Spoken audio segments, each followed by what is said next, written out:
मेरे प्यारे कृष्ण भक्तों को मेरा प्यार भरा राधे राधे। आज हम श्रीमद् भागवत के चतुर्थ स्कंद के 26वें अध्याय में प्रवेश करेंगे, जिसमें राजा पुरंजन का शिकार खेलने वन में जाना और रानी का कुपित होने का वर्णन किया गया है।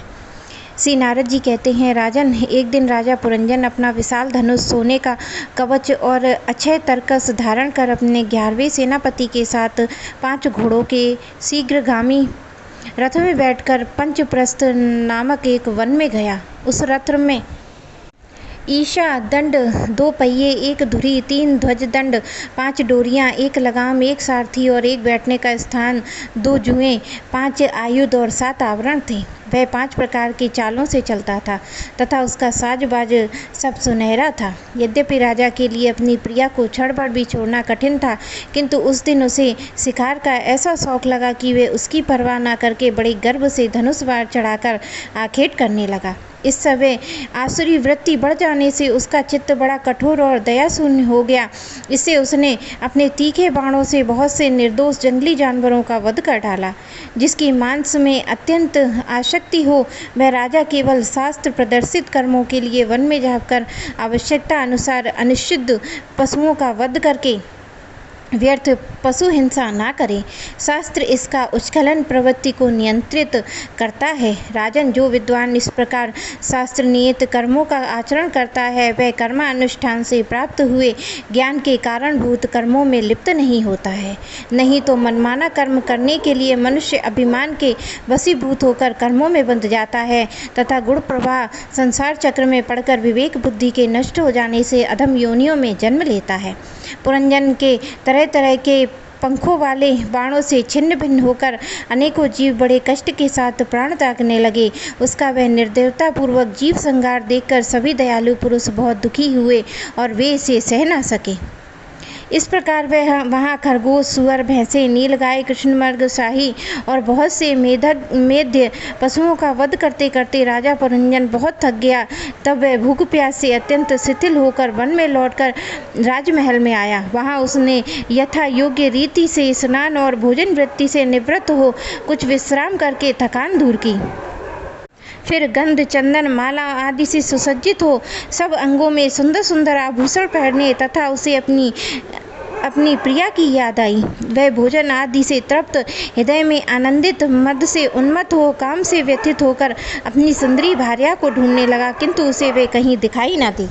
प्राचीन वही। तब उसने चित्त में कुछ उदास होकर अंतपुर की स्त्रियों से पूछा, सुंदरियों, अपनी स्वामिनी के सहित तुम सब पहले की तरह कुशल से हो ना? क्या कारण है आज इस घर की संपत्ति पहले जैसी सुहावनी नहीं जान पड़ती है?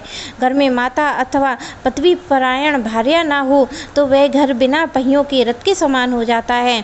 फिर उसमें कौन बुद्धिमान दीन पुरुषों के समान रहना पसंद करेगा? अतः बताओ, वह सुंदरी कहाँ है जो दुख सुख समुद्र में डूबने पर मेरी विवेक बुद्धि को पद पद पर जागृत करके मुझे उस संकट से उबार लेती थी? स्त्रियों ने कहा, नरनाथ, मालूम नहीं आज आपकी प्रिया ने क्या ठानी है। शत्रुदमन देखिए, वे बिना बिछौने के पृथ्वी पर ही पड़ी हुई हैं। श्री नारद जी कहते हैं, राजन, उस स्त्री के संग से राजा पुरंजन का विवेक नष्ट हो चुका था, इसलिए अपनी रानी को पृथ्वी पर अस्त व्यस्त अवस्था में पड़ी देखकर वह अत्यंत व्याकुल हो गया और उसने दुखित हृदय से उसे मधुर वचनों के द्वारा बहुत कुछ समझाया, किंतु उसे अपनी प्रेयसी के अंदर अपनी प्रति प्रणय कोप का कोई चिन्ह नहीं दिखाई दिया। वह मनमाने में भी बहुत कुशल था, इसलिए अब पुरंजन ने उसे धीरे धीरे मनाना आरंभ किया। उसने पहले उसके चरण छुए, फिर गोद में बिठाकर बड़े प्यार से कहने लगा। पुरंजन बोला, सुंदरी, वे सेवक तो निश्चय ही बड़े अभागे हैं जिनके अपराध करने पर स्वामी उन्हें अपना समझकर शिक्षा के लिए उचित दंड नहीं देते हैं।